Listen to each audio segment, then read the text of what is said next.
1er, 2 et 3 mai dernier, à l'initiative de 4 clubs 4x4 catalans, le club 4x4 Moteur Bonaire de Tarrasa, la RTT 66 de Serrette, le groupe 4x4 d'Olot et le 4x4 club Casino de Villafranca de Penedès, se déroulait la 6e transe catalane dans cette contrée magique qu'est la Catalogne.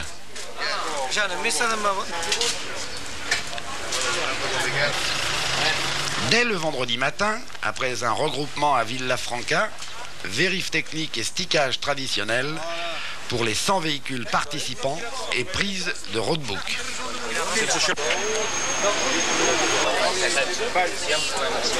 Après un briefing en catalan, bien sûr, les premiers participants s'élançaient à la découverte de cette Catalogne superbe et sauvage.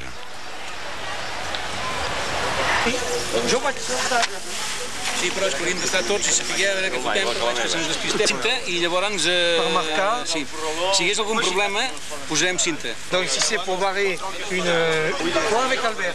Albert il est allé voir un coup. Bueno, benvinguts a tots a la 6a transcatalana. Nosaltres, com a Club 4x4 Casa Villafranca, és el primer cop que ajudem a muntar-la. Esperem que el primer dia, que és el que nosaltres hem intentat organitzar. Avui hi ha cotxes forestals per la muntanya. Si amb algú tenim alguna denúncia, sentint-ho molt, li retirarem el llibre de ruta.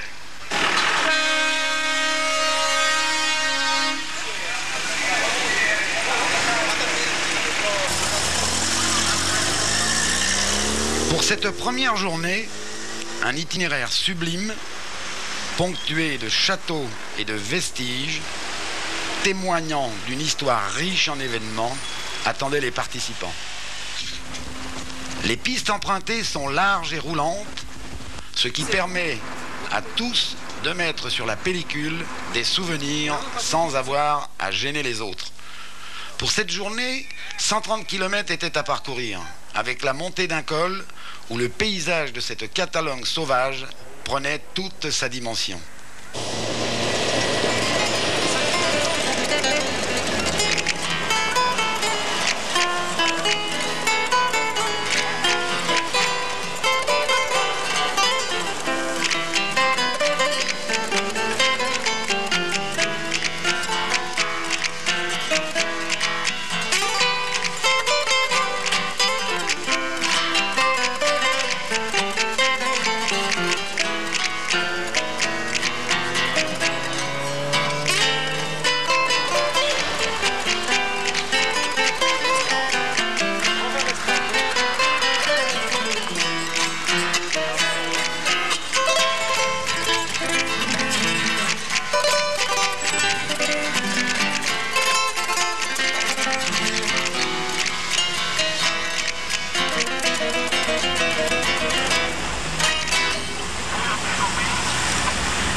Au restaurant El Rico, il faudra aller à gauche.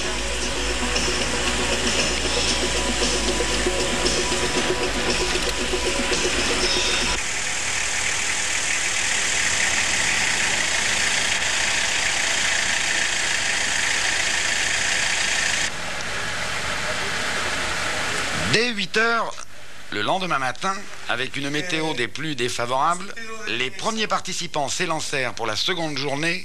Au programme, 180 km de roadbook, la montée du col de Salou, qui sera pour certains pénible. Treuil et Sangles seront de la partie et toujours, un temps pluvieux, une météo maussade.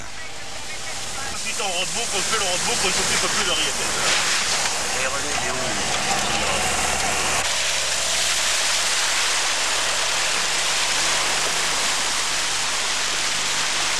Après le passage d'un gué, où certains feront trempette, le Treuil aura fort à faire.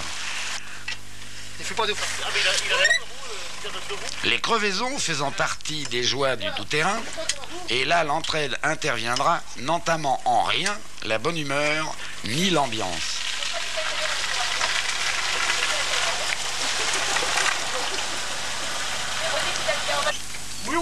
La roue est changée, et la fête peut continuer.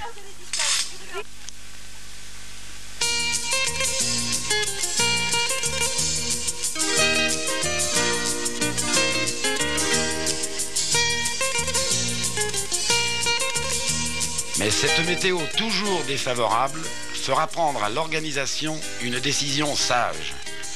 Annuler les 80 derniers kilomètres pour des raisons de sécurité. Mais surtout pour le respect de la nature et son environnement. Sage décision des organisateurs.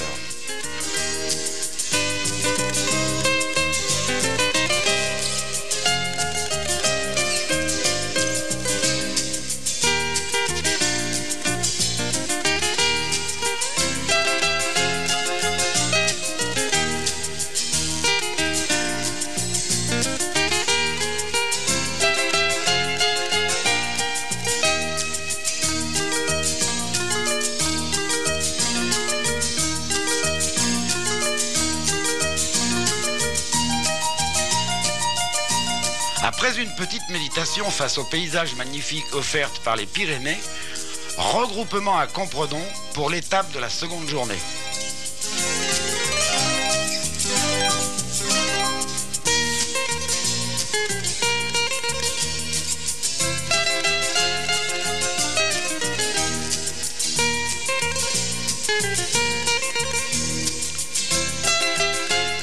Le lendemain matin, la météo étant plus favorable, une zone de franchissement attendait les participants.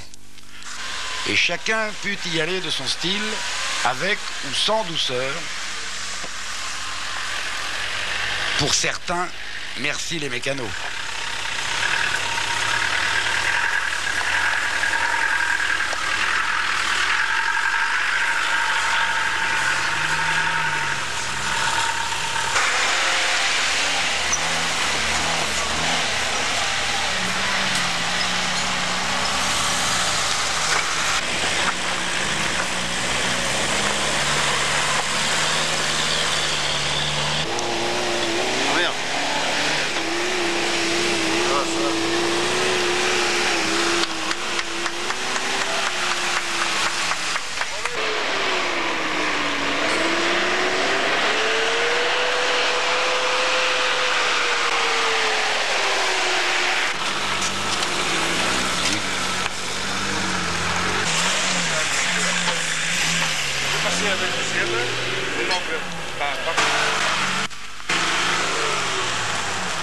Après cette journée, tout le monde est sur le pont et toujours au roadbook avec à chaque détour de piste des villages sublimes et mystérieux.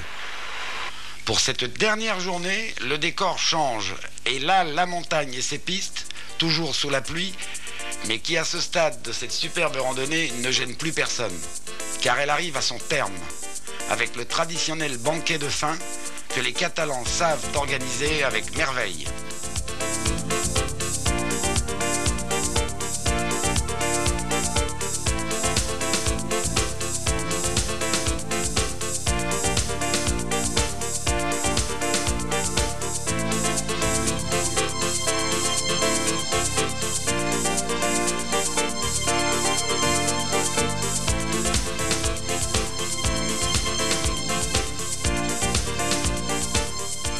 Allez, encore un petit effort et la fête finale pourra commencer.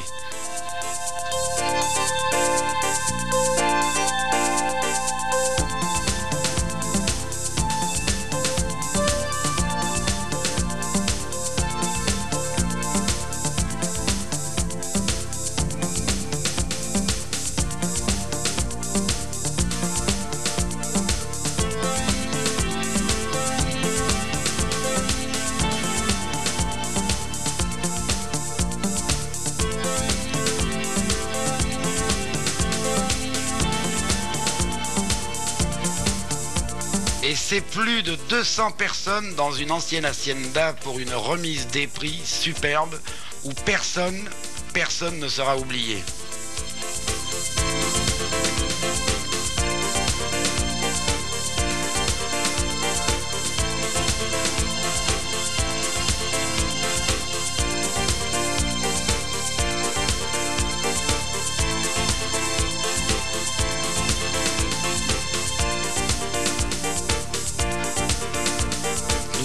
La Catalogne sur les neiges qui accrochent les crêtes en ce début de mai, mais nous reviendrons car nous avons été envoûtés.